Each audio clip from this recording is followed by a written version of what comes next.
Halo, bertemu kembali dengan saya Kurniadi Mobala.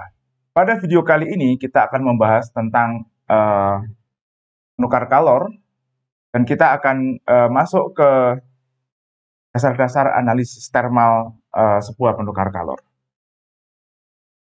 Nah, berdasarkan tipe aliran dan kondisi fluida kerjanya, kemarin kita sudah membahas bahwa penukar kalor itu dapat digolongkan menjadi 3, parallel flow, counter current flow, dan cross flow. Nah, bagaimana dengan yang paralel dan counter current flow? Nah, ada beberapa kemungkinan yang terjadi sesuai dengan kondisi fluidanya eh, pada penukar kalor dengan paralel dan counter current flow. Nah, bisa jadi fluidanya ada yang mengalami pemanasan, ada yang mengalami pendinginan, ada yang mengalami perubahan fasa. Nah, ini adalah profil temperatur yang mungkin terjadi pada sebuah penukar kalor paralel, baik parallel flow maupun terjadi pada counter current flow. Oke, kalau kita lihat di sisi sebelah kiri ini adalah tipe penukar kalor di mana terjadi parallel flow. Oke, nah kalau kita lihat paling di atas ini adalah di mana dua fluidanya mengalami perubahan fase. Yang bawah, gitu, karena dia fluidanya temperaturnya lebih rendah, oke, dia mengalami proses evaporasi. Yang atas temperaturnya lebih tinggi ini mengalami proses kondensi. Oke, kemudian di bawah ini yang bawah mengalami pemanasan, yang atas mengalami kondensasi. Sementara di sini yang terjadi adalah sebaliknya, yang atas mengalami proses pendinginan, yang bawah mengalami proses evaporasi. Sementara itu di sini ini adalah dua fluida yang saling yang tidak mengalami perubahan fasa di sini. Jadi yang bawah mengalami pemanasan, heating, yang atas mengalami pendinginan. Kalau kita lihat ketika aliran fluidanya itu paralel gitu ya, temperatur dingin, temperatur keluar aliran fluida dingin ini lebih rendah dibandingkan temperatur keluar dari aliran fluida panas. Jadi tetap ada perbedaan temperatur antara panas dan dingin di sisi keluar, meskipun perbedaan temperaturnya semakin mengecil. Oke, nah kalau kita lihat untuk yang mengalami kondensasi dan evaporasi, ini beda temperaturnya konstan karena temperatur fluidanya tidak berubah, hanya fasenya yang berubah. Oke, nah yang ini adalah tipikal fluida yang mengalami pemanasan dan pendinginan pada counter current flow. Kalau kita lihat yang bawah ini mengalami pemanasan, dia keluar di sini, masuk dari sini. Lalu yang atas mengalami pendinginan. Nah, kalau kita lihat di sini, ini temperatur keluar dari fluida dingin itu di atas temperatur keluar dari fluida panas. Ini kondisi yang disebut sebagai temperatur cross. Sementara pada susunan parallel flow ini tidak akan terjadi temperatur cross seperti ini. Oke, mengapa? Karena dibatasi oleh hukum kedua termodinamika. Ya, jadi karena dia paralel begitu ya, dan panas itu mengalir dari temperatur tinggi ke temperatur rendah, maka temperatur keluar ini tidak mungkin, terus temperatur keluar fluida dingin tidak mungkin melebihi temperatur keluar fluida panas. Nah, sementara ini di sini karena temperatur masuk fluida panasnya ini lebih dari temperatur keluarnya, maka temperatur keluar fluida dingin ini bisa melebihi temperatur keluar dari fluida panas. Oke. Nah, sementara itu temperatur masuk fluida dingin ini pasti lebih rendah dibandingkan temperatur keluar dari fluida panasnya. Oke. Nah, ini adalah di bawahnya ini adalah proses kondensasi begitu ya. Dan ini adalah proses pemanasan. Oke. Jadi garis datar ini menunjukkan bagian pada penukar kalor di mana terjadi perubahan fase. Jadi ini di sini fluida panasnya masuk pada temperatur dan tekanan tertentu, lalu kemudian temperaturnya mengalami penurunan karena panasnya dipindahkan ke fluida dingin sampai pada titik jenuh, okay? Lalu terjadi perubahan fase dan kemudian dia setelah dia fasenya berubah semua, terkondensasi semua, kemudian dia mengalami perubahan temperatur kembali. Nah, ini sebaliknya, gitu ya. fluida panasnya tidak berubah fase, dia mengalami pendinginan, sementara fluida dinginnya ini temperaturnya naik, kemudian mengalami perubahan fase, dan kemudian setelah mencapai titik uap jenuh, dia kembali mengalami proses superheating. Oke? Nah, ini adalah kurva yang sama dengan kurva ini sebenarnya, hanya saja kalau kita lihat ini proses kondensasinya kontinu seperti ini karena fluida yang mengalami kondensasi ini merupakan fluida multikomponen. Nah, jadi biasanya kalau kita berhadapan dengan permasalahan heat exchanger, kemungkinan yang terjadi di dalam heat exchanger itu adalah biasanya salah satu di antara ke-8 alternatif ini. Oke? Nah, kapan kita menggunakan parallel flow dan kapan menggunakan counter current flow? Biasanya kalau kita ingin memaksimumkan perpindahan panas dari fluida panas fluida dingin, maka kita gunakan yang counter current. Oke? Nah, sementara kalau misalkan ada persyaratan proses bahwa temperatur keluar dari fluida dinginnya atau fluida yang mengalami pemanasan tidak boleh lebih tinggi dibandingkan misalkan temperatur tertentu atau temperatur dari fluida yang mengalami pendinginan atau fluida panasnya, maka kita gunakan yang parallel flow seperti ini.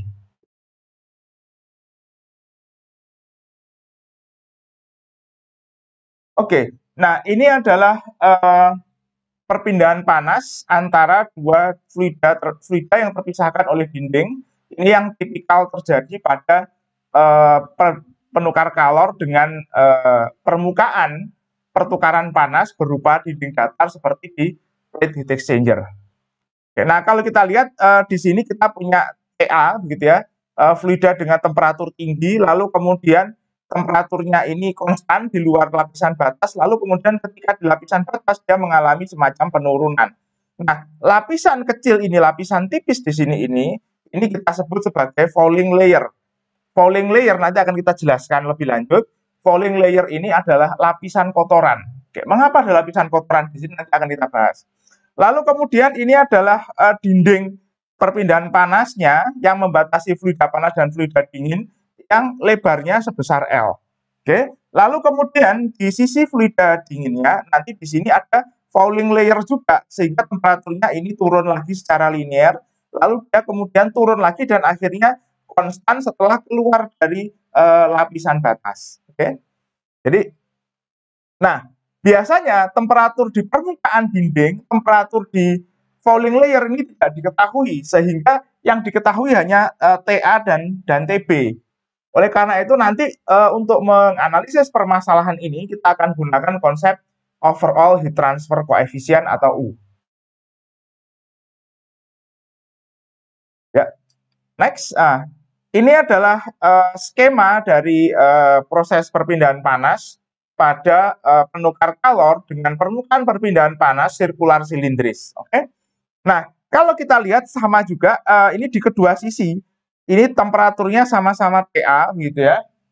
Oke, lalu kemudian di dalam ini, jadi ada dua fluida nih. Fluida pertama berada di luar cup, itu di sini, di luar cup. Lalu kemudian yang bisa mungkin mengalir ke arah sana atau mengalir ke arah yang lain, begitu ya. Tapi alirannya itu cross flow seperti itu, melintang dari penampang silindernya. Oke, lalu kemudian di dalam silindernya ini ada fluida lagi yang temperaturnya lebih rendah, TB begitu. Nah, sama di sini ada falling layer juga, ada di dalam juga ada falling layer.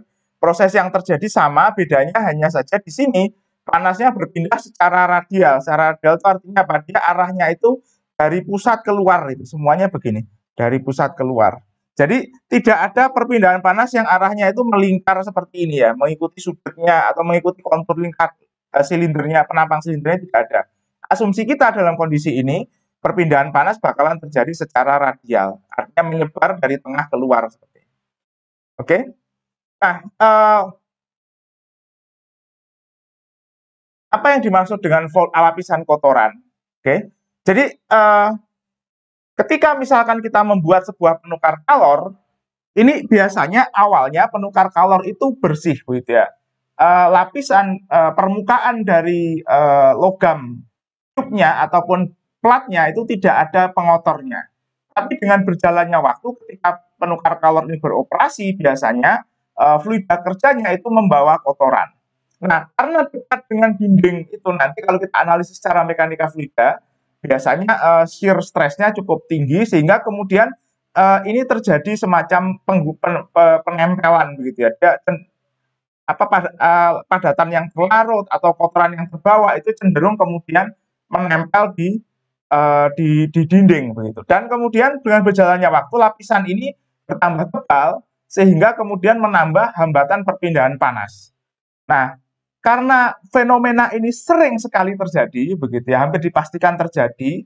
Nah, adanya lapisan pengotor ini kemudian kita perhitungkan di dalam proses desain sehingga nanti ketika penukar kalornya itu bekerja, itu dia tetap bisa bekerja sesuai dengan spesifikasi atau sesuai dengan kebutuhan, bisa bekerja secara optimum gitu ya, meskipun di situ ada lapisan pengotor. Jadi adanya lapisan pengotor yang kemudian memberikan hambatan perpindahan panas tambahan ini, itu kita kompensasi seperti itu. Hasilnya nanti kalau kita mendesain itu kalau kita menambahkan hambatan akibat fouling itu nanti luas permukaannya akan lebih besar daripada tanpa fouling. Nah, tambahan luas permukaan inilah yang digunakan untuk mengkompensasi adanya fouling tersebut.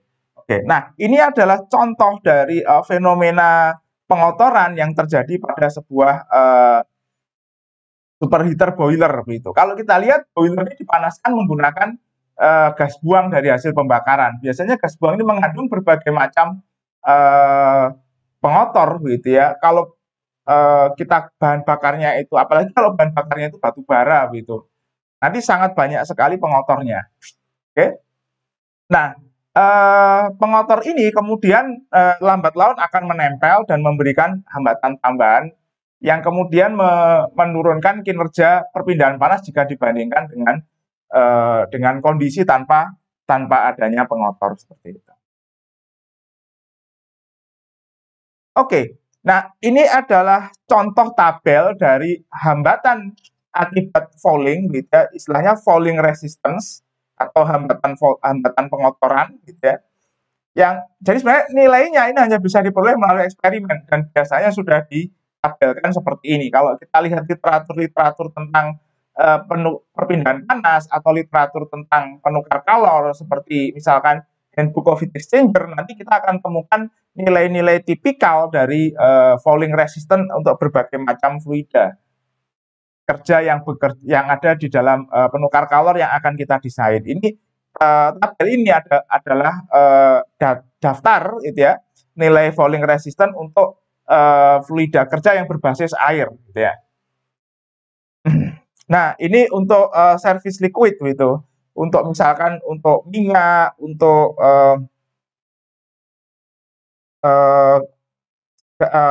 senyawa organik seperti amonia dan seterusnya gitu ya. Nah, baik, kita akan masuk ke analisis perpindahan panas gitu ya. Penukar kalor tadi yang skemanya sudah kita gambar di depan. Oke. Baik, mungkin kita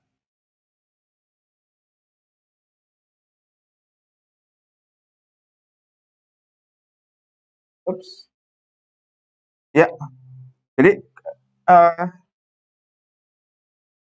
nah, kita sudah jelaskan tadi bahwa analisis penukar kalor itu menggunakan konsep U atau overall heat transfer coefficient.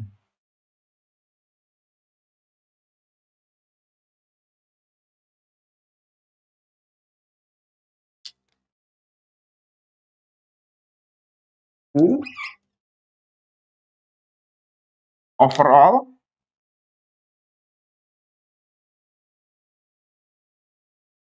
heat transfer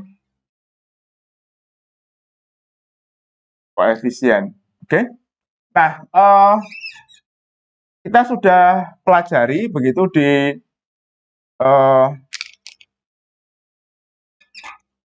pembahasan tentang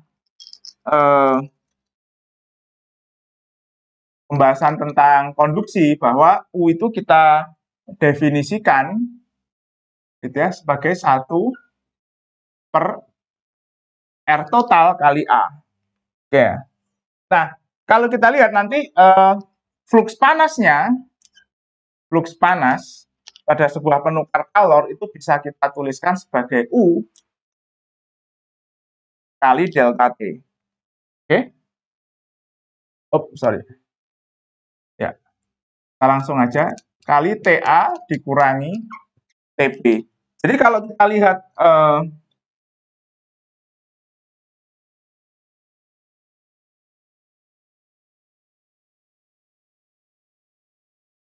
kurva tadi, gitu ya, kurva temperatur, ini X, ini T, misalkan ini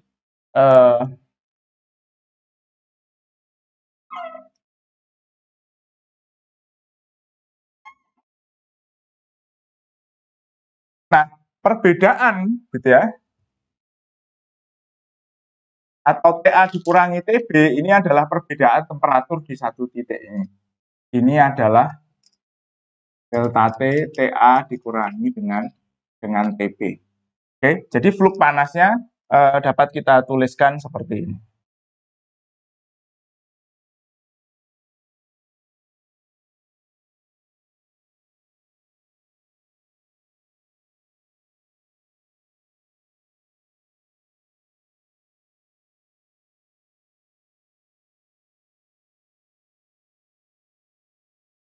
Kali A, Q, ini U, TA dikurangi dengan TB. Oke. Nah, kemudian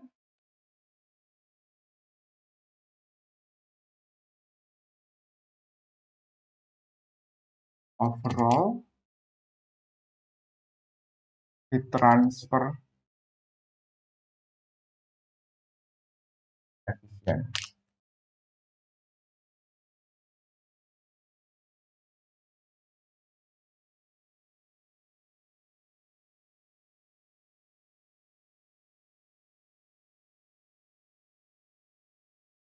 Ya. Nah, kita akan pisahkan pembahasannya. Yang pertama adalah untuk plat datar.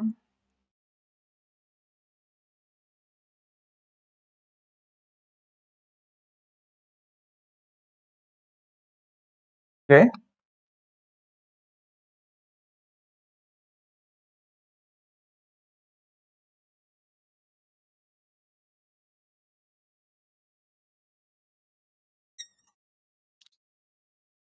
Ya, untuk plat datar.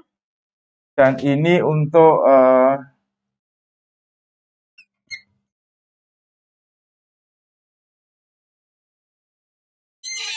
gas silinder. Nah, dengan adanya fouling tadi, gitu ya, maka kalau kita substitusikan seperti ini, nah R total ini adalah R dari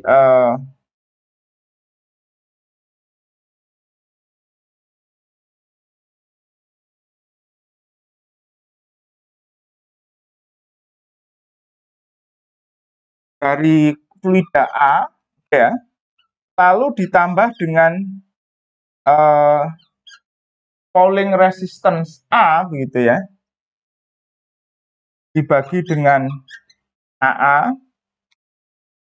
oke, lalu kemudian ditambah dengan R konduksi di dinding, lalu ditambah dengan R fouling resistance di B, dibagi AB, oke, lalu ditambah, ini adalah R konveksi di B, di fluida B yang ada di sisi sebelahnya. Oke, di sini juga sama, U ini sama dengan R total kali A. R totalnya sendiri sampai di sini masih sama ya. Jadi ini adalah tahanan konveksi fluida A yang ada di dalam di luar cup, lalu fouling resistant fluida A dibagi dengan luas penampang sisi luarnya, gitu ya. Lalu kemudian ini adalah tahanan konduksinya.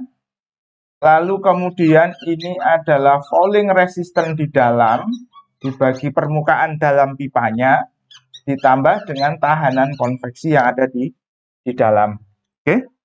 Nah, ini kita bisa uraikan. Oke ya.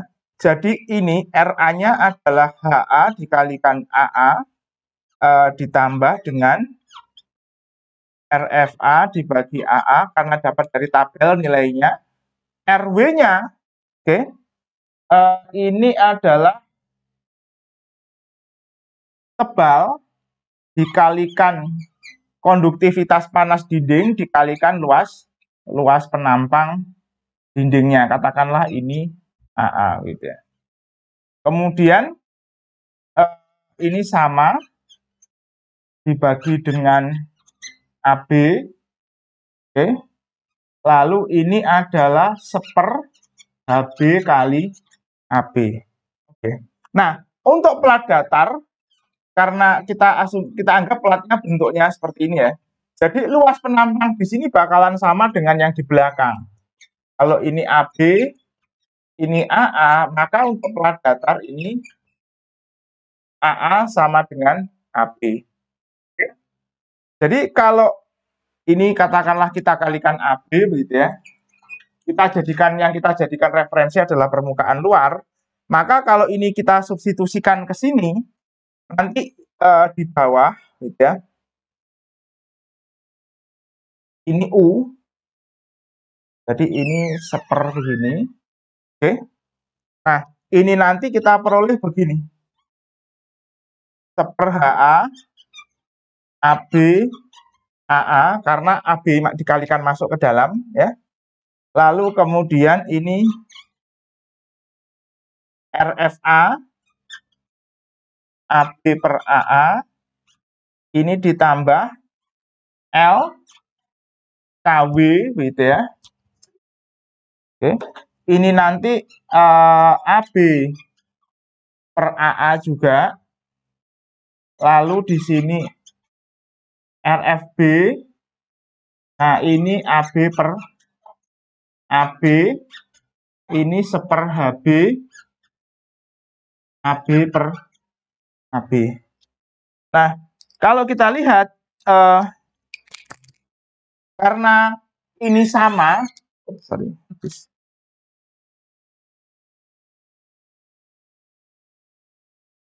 karena ini sama gitu ya.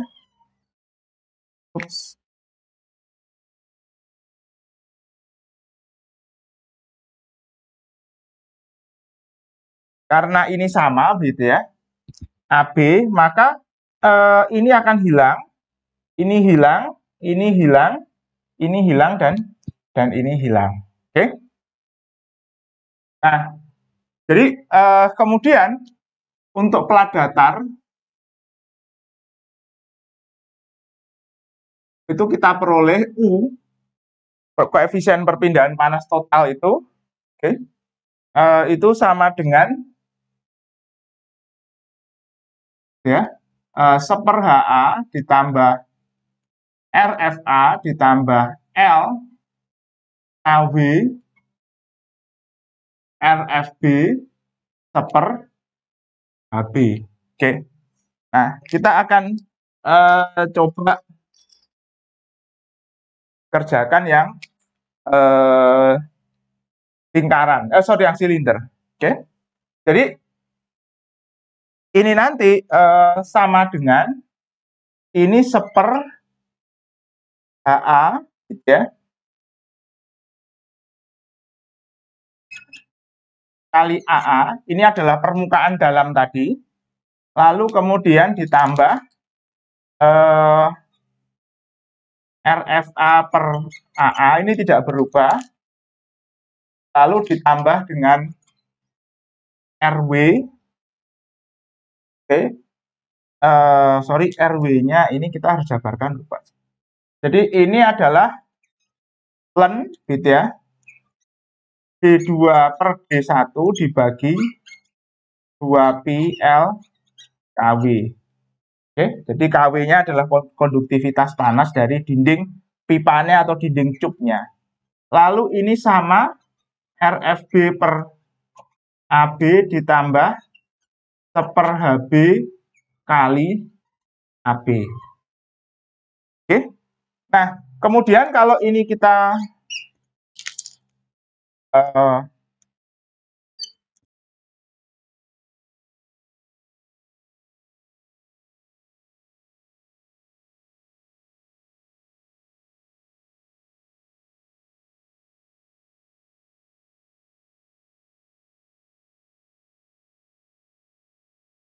sebentar.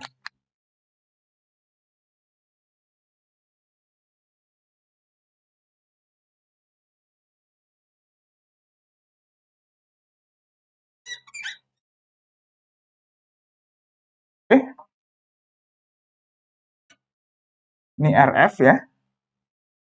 Nah,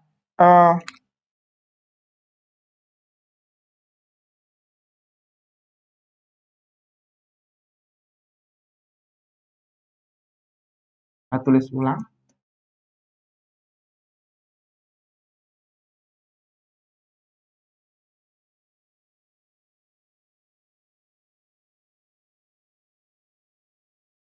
Tambah ln D2 per D1 2pi L Kw. Jadi kalau kita punya pipa seperti ini, oke. Nah, yang dalam ini yang kita namakan D1, sementara yang luar ini yang kita namakan dengan D2. Oke. Nah,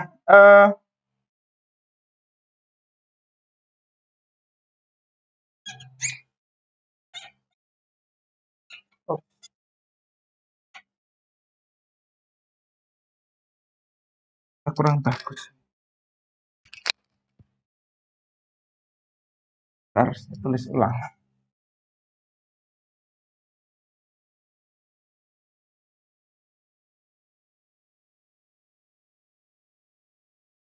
Jadi ini sampai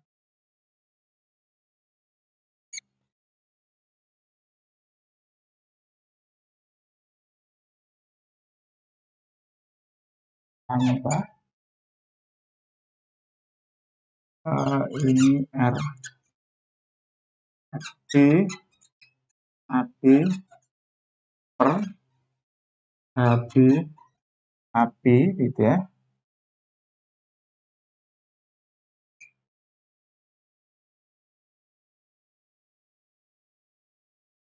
D1 2pi L W.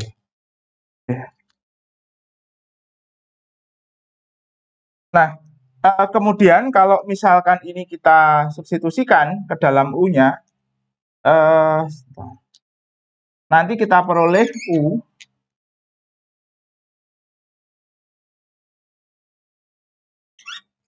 U-nya, oke, itu 1 per ya. Nah,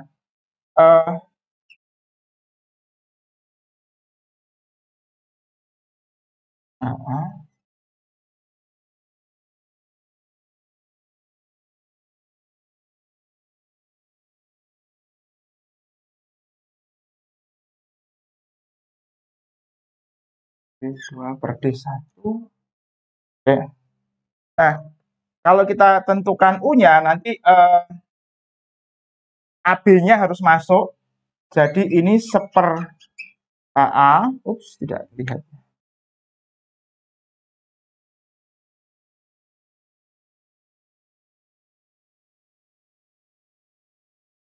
Terlalu gede. Kita kecilkan dulu. Jadi ini adalah 1/HA, AA,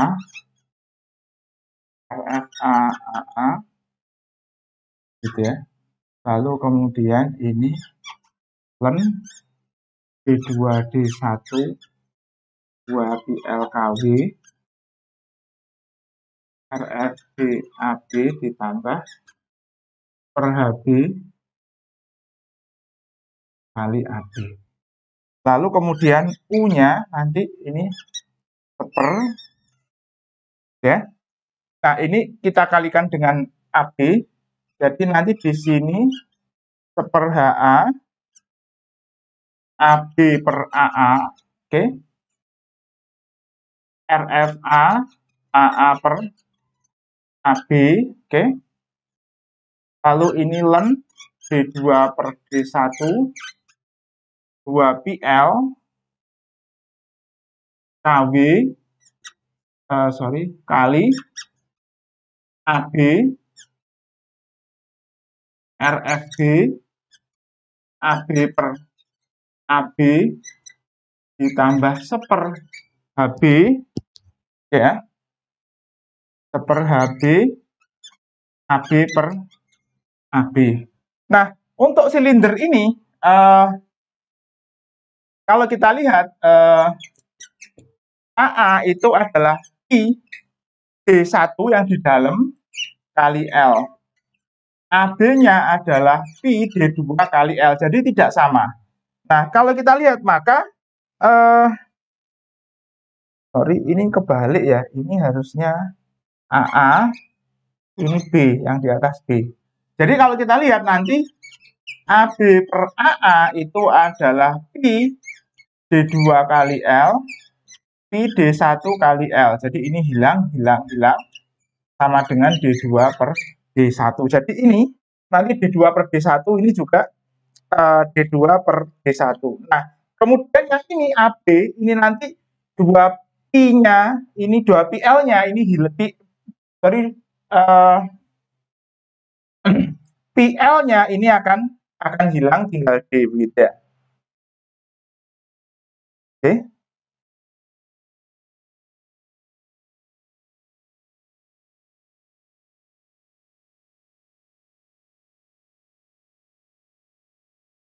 Jadi nanti untuk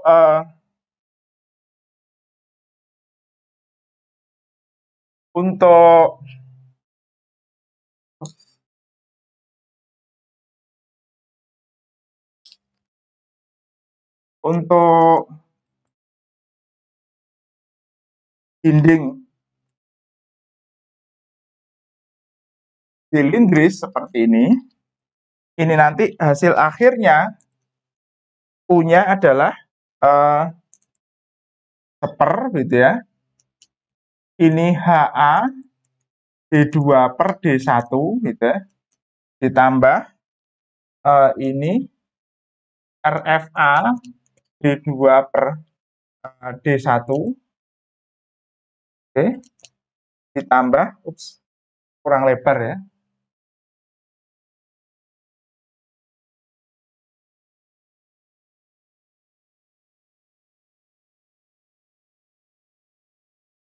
Kita tulis di sini ya, yang lebih lebar. Jadi U-nya, oke, ini nanti seper 1 per HA D2 per D1, lalu RFA D2 per D1, oke. Lalu ini konduksinya D2 per D1 per 2KW, ya. 2KW kali D2, oke. Ternyata tidak cukup ya. Kita pindah lagi ke sini. Sebentar.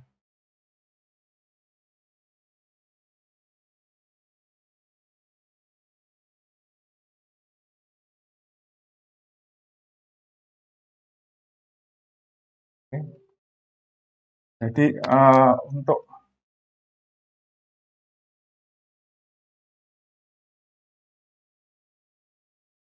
untuk dinding silindris, gitu ya, U-nya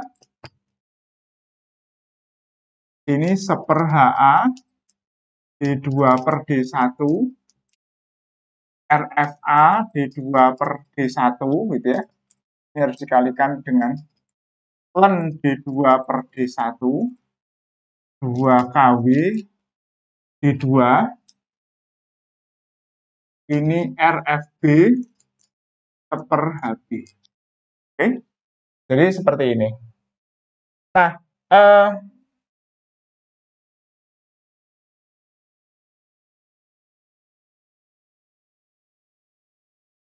kalau kita cermati di sini, ini ada semacam faktor penyekala, yaitu rasio diameternya. Oke ya. Sementara untuk yang dinding datar ini tidak ada, karena luasan dalam dan ini karena luasan kiri dan kanan sama, ini luasan dalam dan luarnya berbeda.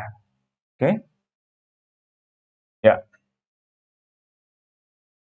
kita bersihkan dulu.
Oke, nah kita akan lanjutkan dengan membahas kesetimbangan energi.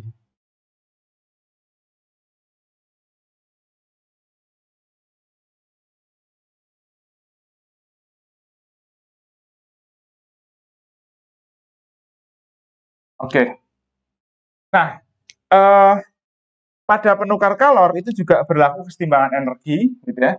Jadi Q dot atau besarnya laju perpindahan panas itu sama dengan M dot fluida panas atau laju aliran massa fluida panas ini mass flow rate untuk fluida panas dikalikan dengan H fluida panas masuk dikurangi H fluida panas keluar. Oke. Nah, ini adalah entalpi persatuan massa dari fluida panas. Oke. Nah, laju perpindahan panasnya itu juga sama dengan M dot C. Ini adalah cold fluidnya ya.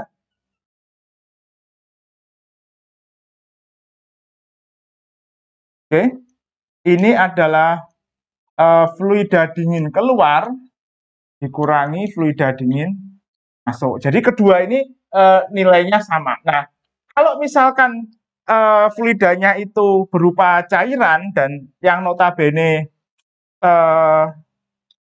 apa namanya CP-nya itu tetap, gitu ya. Ini dapat kita sederhanakan menjadi M dot H CPH, gitu ya. T hot in dikurangi T hot keluar. Oke. Nah, ini juga bisa kita sederhanakan M dot cold CP cold. Oke. Ini adalah T cold out dikurangi T cold in. Oke. Nah, biasanya ini kita singkat menjadi C hot gitu ya, sehingga ini sama dengan T hot in dikurangi T hot out. Ini juga sama, perkalian ini gitu ya. Perkalian ini itu juga kita singkat dengan CC begitu ya. Jadi ini nanti TC out dikurangi dengan TC in. Oke. Nah, ini adalah kesetimbangan massa yang terjadi. Nah, untuk perubahan fasa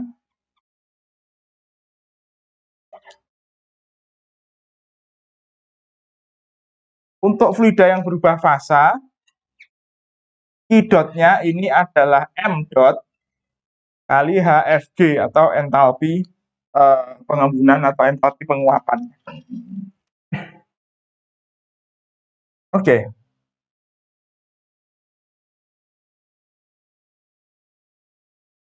Ya, kita akan pindah lagi ke topik selanjutnya. Jadi ini adalah kesetimbangan massanya. Nah, ini nanti akan kita gunakan dalam analisis penukar kalor.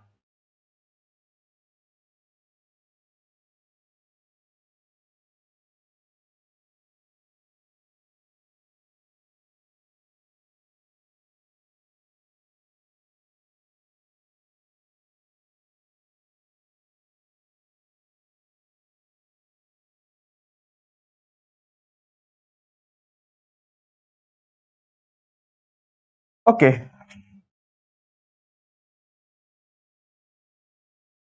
Ya. Nah, kita mengenal dua metode untuk analisis penukar kalor. Metode pertama disebut metode log mean temperature difference.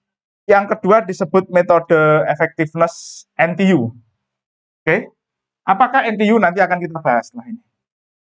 Nah, kita bahas dulu metode log mean temperature difference. Log ini singkatan dari logaritmik. Oke, mengapa ini di logaritma?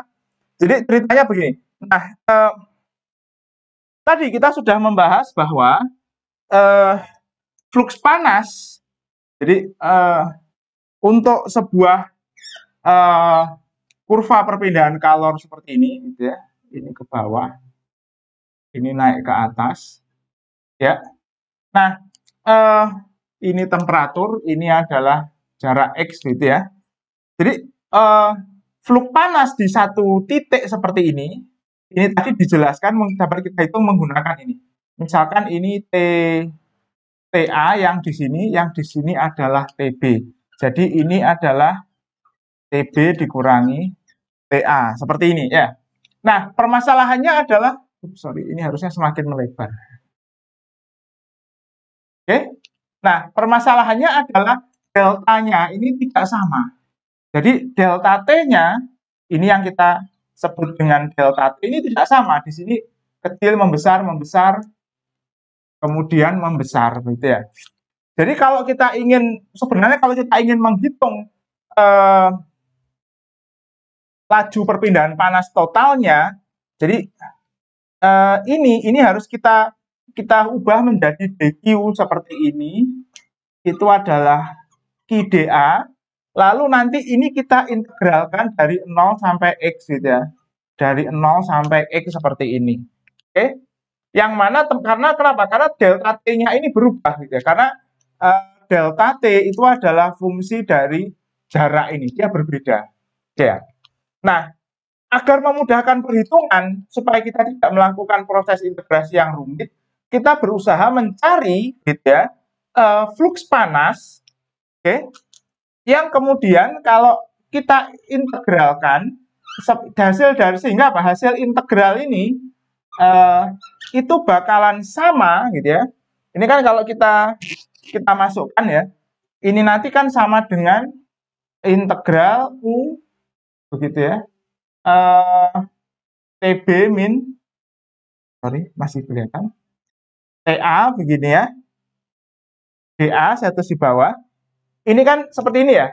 Nah, ini sama dengan U A kali semacam delta T rata-ratanya. Jadi ini adalah rata-rata begitu ya, delta T rata-rata. Jadi kita mencari delta T rata-rata sehingga nilai Q dot yang dihitung menggunakan proses integrasi seperti ini karena delta T-nya berbeda, itu sama dengan yang kita hitung menggunakan temperatur rata-rata.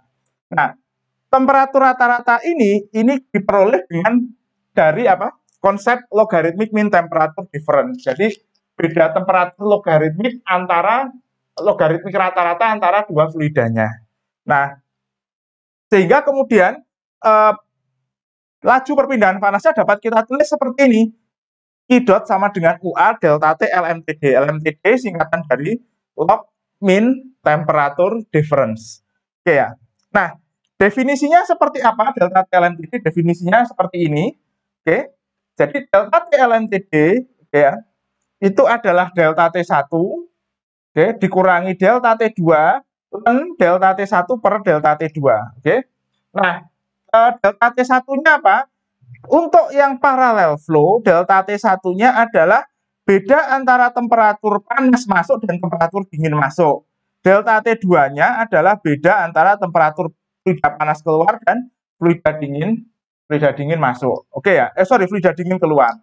Nah, untuk yang counter current flow ini sedikit berbeda. Jadi definisi delta T LMTD-nya itu adalah fluida panas masuk yang temperaturnya tinggi dikurangi dengan fluida dingin keluar yang temperaturnya sedikit. Jadi ini selalu antara, kalau misalkan ini ujungnya gitu ya, ini selalu beda temperatur antara kedua ujung seperti ini.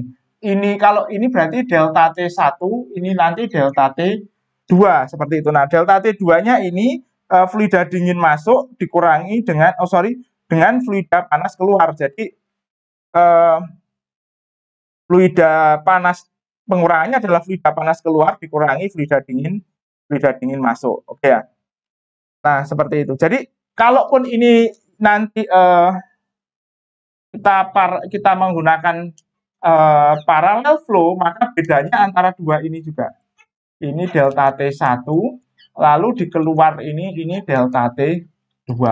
Oke. Jadi rata-ratanya ini rata-rata dari beda temperatur rata-rata logaritmik ini nanti mewakili proses perpindahan panasnya. Mewakili beda temperatur yang dihasilkan dari integral dari heat flux-nya. Oke ya. Jadi ini kita pakai untuk memudahkan proses perhitungan yang kita lakukan. Oke.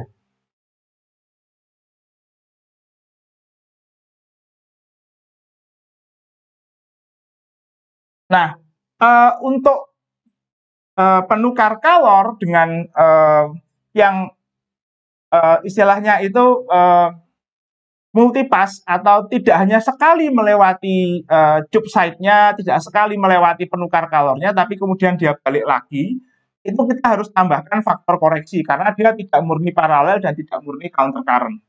Oke, ada faktor koreksi F. Nah, faktor koreksi ini juga berlaku untuk yang alirannya cross flow. Oke.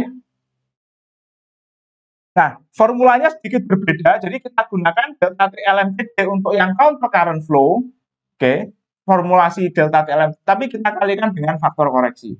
Nah, faktor koreksinya ini biasanya sudah diketahui rumusnya atau ditabelkan atau digrafikkan nilainya. Nah, ini contoh grafik untuk yang tube side-nya itu 2 pas, gitu ya. Jadi yang tube side-nya itu 2 pas, lalu kemudian cell side-nya 1 pas, faktor koreksinya seperti ini. Nah, ini yang cell side-nya 2 pas, tube side-nya 4 pas, gitu ya. Jadi untuk satu sel dia 2 kali cupas, gitu ya. Satu sel 2 kali cupas, dan kemudian ada dua sel. Oke. Nah, ini grafik untuk yang cross flow, begitu ya, tanpa ada percampuran fluida baik yang vertikal maupun yang horizontal. Nah, ini yang horizontal tidak bercampur, vertikalnya bercampur, gitu faktor koreksinya.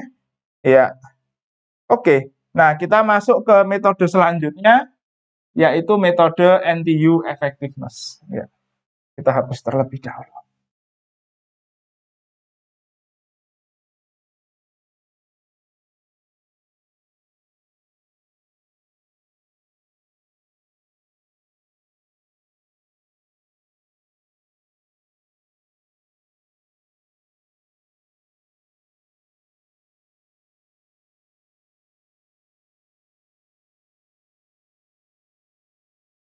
Oke, jadi apa yang dimaksud dengan NTU effectiveness ini?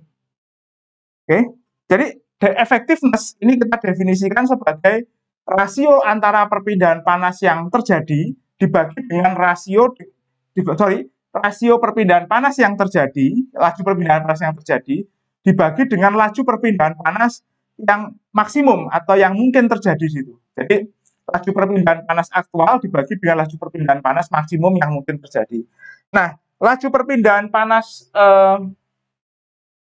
maksimum yang mungkin terjadi itu didefinisikan sebagai Cmin, oke, dikalikan dengan temperatur panas masuk dikurangi temperatur dingin masuk, gitu ya. Oke. Nah, yang dimaksud dengan Cmin di sini adalah minimum dari Cc dan Ch. Jadi m.h.ch gitu ya. m.h.cph dan m.c.cpc itu nanti mana yang paling kecil gitu ya. Jadi misalkan nanti cc atau m.cold cp cold itu lebih kecil daripada ch m.h cph, maka yang kita pakai Cmin yang ini jadi Cmin. Oke, kalau misalkan sebaliknya ke sana nanti yang jadi Cmin yang sini gitu ya. Oke. Nah, jadi nanti perpindahan panas itu bisa kita perkirakan dengan kalau kita dari definisi rasio ini nanti bisa kita perkirakan dari effectiveness epsilon kali Cmin T hot in dikurangi T cold in. Nah, mengapa ada rumusan seperti ini gitu ya. Jadi nanti akan kita bahas juga. Jadi ini agar memudahkan karena biasanya data yang diketahui adalah temperatur panas masuk dan temperatur dingin masuk. Oke. Kita lanjutkan. Nah, lalu kemudian apa itu NTU? NTU ini adalah number of transfer unit. Jadi dia didefinisikan sebagai U kali A dibagi dengan Cmin. Oke. Nah, Cminnya adalah M dot kali Cp yang paling kecil. Oke. Jadi kemudian nanti epsilon ini dapat kita hitung atau kita tentukan menggunakan sebuah formula yang merupakan fungsi dari NTU dan rasio antara Cmin dan Cmax-nya. Jadi kalau misalkan ini Cmin berarti nanti ini jadi Cmax gitu ya. Artinya apa? Rasio ini nanti adalah Cc dibagi Ch. Oke ya. Itu kalau Cmin-nya di Cc.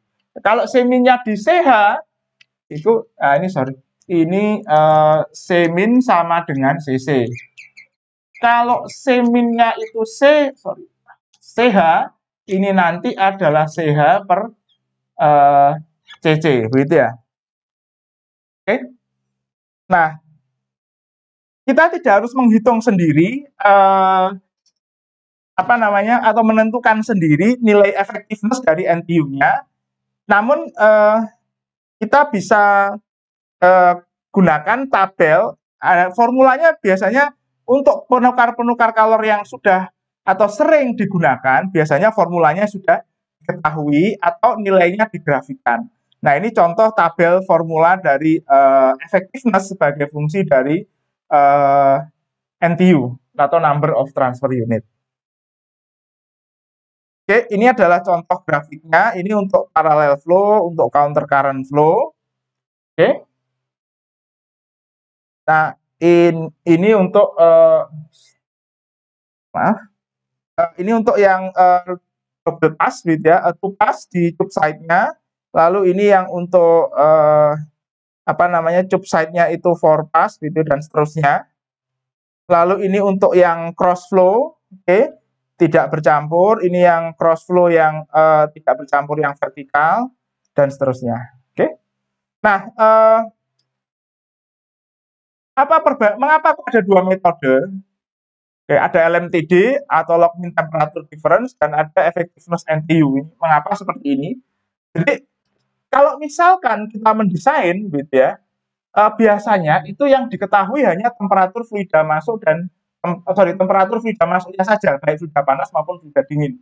Kadang seperti itu. Dan Kalau temperatur keluar tidak diketahui, penerapan LMTD ini agak rumit karena kita harus melakukan proses iterasi. Jadi perhitungannya harus kita ulang. Temperatur keluarnya kita tebak dulu. Ya, tapi kalau temperaturnya itu diketahui, temperatur keluarnya diketahui, LMTD ini sangat mudah. Oke ya. Kan formulanya hanya sederhana ya. Q dot sama dengan UA delta T LMTD. Nah, kita butuh metode di mana kita bisa memperkirakan begitu ya luasan perpindahan panas yang dibutuhkan meskipun kita tidak tahu temperatur keluarnya. Oke? Atau kita bisa memperkirakan laju perpindahan panasnya ketika hanya diketahui temperatur masuknya. Jadi kalau kita gunakan metode NTU effectiveness, nanti kita kembali ke sini. Nah, kita bisa gunakan formula ini untuk memperkirakan laju perpindahan panasnya berapa. Di sini yang diketahui hanya temperatur panas masuk, temperatur dingin masuk saja. Oke. Nah, dari sini nanti kita bisa kembangkan lagi atau kita bisa hitung berapa luas permukaan yang dibutuhkan. Oke. Kalau ini Q-nya kalau setelah Q dot-nya atau effectiveness-nya diketahui. Oke. Nah, tapi untuk bisa menghitung ini kita butuh NTU. Nah, untuk menghitung NTU kita butuh luas permukaan. Jadi biasanya kalau kita nanti mendesain ini sedikit kita rubah konsepnya. Biasanya yang effectiveness-nya itu kita pilih dan kemudian NTU-nya kemudian kita hitung lalu kita tentukan U-nya seperti itu. Oke. Nah, biasanya kalau kita mendesain penukar kalor itu nanti duty-nya itu sudah dispesifikasi begitu, duty-nya tahu. Oke, sehingga dari Q-nya tahu sehingga kita bisa tentukan istilahnya effectiveness-nya lalu kemudian kita hitung NTU-nya. Jadi fungsi ini biasanya nanti dibalik begitu. Nah, tabelnya juga sudah ada tapi tidak akan saya tampilkan di video ini. Nah, namun demikian perhitungan yang NTU ini sedikit lebih rumit gitu ya. Dan permasalahannya adalah begini, kalau heat exchanger-nya itu istilahnya itu tipenya baru atau belum pernah ada yang kemudian mendesainnya, biasanya formula hubungan antara effectiveness dengan NTU-nya itu belum diketahui. Ceritanya di situ. Tapi kalau misalkan heat exchanger-nya itu tipenya adalah tipikal yang sudah sering digunakan seperti yang kita tampilkan tadi grafiknya, maka metode ini mudah sekali kita gunakan. Oke. Nah, di dalam materi tentang penukar kalor ini ada dua tipe permasalahan yang biasanya kita temui dalam praktek. Pertama adalah permasalahan analisis kinerja, yang kedua adalah permasalahan desain. Nah, dalam permasalahan analisis kinerja, biasanya kita itu ingin menentukan Q-dot-nya atau laju perpindahan panas. Sedangkan di permasalahan desain, biasanya kita mencari A-nya. Oke. Jadi kalau misalkan kita menggunakan metode NTU tadi, kita definisikan NTU-nya itu sebagai UA dibagi T-min. Berarti kalau kita ingin mencari A-nya, A-nya ini diberikan oleh NTU T-min dibagi dengan U.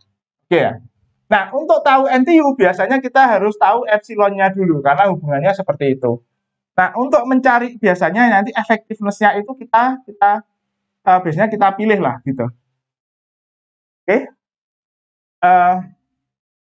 Atau kalau misalkan Q-nya, Q-dot-nya sudah ditetapkan atau duty-nya sudah ditetapkan, kita bisa tentukan epsilonnya. Oke ya. Tapi kadang duty-nya tidak diketahui, artinya kadang juga Q-dot-nya ini berapa gitu ya. Kita kadang tidak tahu gitu. Kita ingin mencari yang optimum seperti itu. Tapi lebih sering Q-dot-nya diketahui. Jadi dari sini nanti NTU-nya bisa dihitung, dari epsilonnya dihitung, lalu NTU, lalu dari sini tentukan A-nya. Nah, kalau kita gunakan LMTD nanti A-nya itu adalah Q-dot dibagi dengan U delta T LMTD. Oke. Nah, untuk permasalahan yang desain ini, baik kita menggunakan NTU maupun LMTD, kita masih harus menentukan U-nya atau koefisien perpindahan panas total. Jadi nanti disinilah tantangannya itu untuk menentukan U-nya ini. Oke, karena biasanya kalau kita ketemu sel encup itu nanti yang akan menjadi tantangan ya penentuan U ini. Oke, nah jadi kalau permasalahan desain yang dicari A, biasanya Q diketahui, begitu ya. Lalu kemudian temperatur masuk diketahui atau sebagian temperatur keluar. Oke, lalu kita harus tentukan U dan tentukan temperatur yang kita belum ketahui, gitu ya. Kita harus perkirakan. Nah, kalau analisis kinerja biasanya temperaturnya diketahui, A-nya tahu. Nah, kita harus tentukan U atau kalau ada temperatur yang belum diketahui, kita tentukan temperaturnya. Lalu kemudian terakhir kita harus menentukan laju perpindahan panasnya. Apakah duty yang ditetapkan, dispesifikasikan itu masih terpenuhi atau tidak. Oke, ini dua permasalahan dalam analisis penukar kalor. Nah, oke. Jadi seperti yang saya sampaikan tadi, catatan pentingnya adalah kita harus tetap menentukan U-nya, overall heat transfer coefficient. Kalau penukar kalornya itu sederhana seperti seperti double pipe, itu menentukan U itu cukup mudah. Tapi kalau kita ketemu yang konfigurasinya agak kompleks seperti selen cup ya itu, nanti di dalam cupnya menentukan laju perpindahan panas konveksi yang untuk fluida yang mengalir di dalam cup itu cukup mudah sebenarnya karena kita gunakan biasanya korelasi yang sederhana di Tusbelter. Jadi untuk cup side fluidnya yang ngalir di dalam cup, gitu, yang masuk dari sini, lalu kemudian mengalir ke sini, keluar di sini nih, cup side fluidnya kita biasanya mudah. Kita gunakan korelasi di Tusbelter, Siderte, dan lain-lain. Oke, biasanya kita anggap laju aliran massa di dalam masing-masing cup ini seragam. Jadi kita tinggal bagi dengan jumlah cupnya, begitu ya. Namun yang sedikit rumit adalah menentukan koefisien konveksi untuk fluida yang mengalir di luar cupnya atau di selnya ini. Oke, kenapa? Karena kalau di selen cup ini sebenarnya alirannya secara global itu counter current. Jadi dia masuk dari sini, lalu keluar di sini ya. Jadi ini masuk dari sini, ini masuk dari sini, gitu ya. Tapi di setiap segmennya ini dia mengalirnya cross flow. Jadi ini dibelokkan menggunakan sebuah bevel, ini bevelnya, ini bevel. Lalu ini bevel, dan ini bevel, gunanya untuk membelokkan aliran. Mengapa? Karena agar waktu yang dibutuhkan untuk mengalir dari inlet nozzle ke outlet nozzle ini lebih lama. Oke, dengan cross flow begini, nanti waktu mengalirnya lebih lama, perpindahan panasnya lebih banyak. Oke, nah permasalahannya apa? Bevel ini, itu di dalamnya ada lubang, gitu ya, agar supaya cupnya itu bisa masuk seperti ini. Nah, biasanya itu tidak completely sealed, gitu ya. Jadi nanti antara bevel ini dengan cupnya itu ada rongga, jadi nanti ada kebocoran aliran seperti yang digambarkan di sini. Oke. Lalu kemudian di sini juga ada belokan gitu. Jadi di sini ini tidak murni cross flow. Sehingga kalau kita mau menggunakan korelasi cross flow untuk memperkirakan memperkirakan koefisien konveksi, kita harus koreksi laju alirannya atau M-dot-nya. Oke, karena ada kebocoran-kebocoran itu tadi atau ketidakidealan seperti di sini. Nah, ini yang membuat proses untuk memperkirakan koefisien konveksi di cell side itu sedikit lebih rumit dibandingkan yang cup side. Nah, kalau kita ketemu double pipe ini tidak terjadi begitu ya. Karena double pipe nanti mengalirnya lurus begitu. Oke.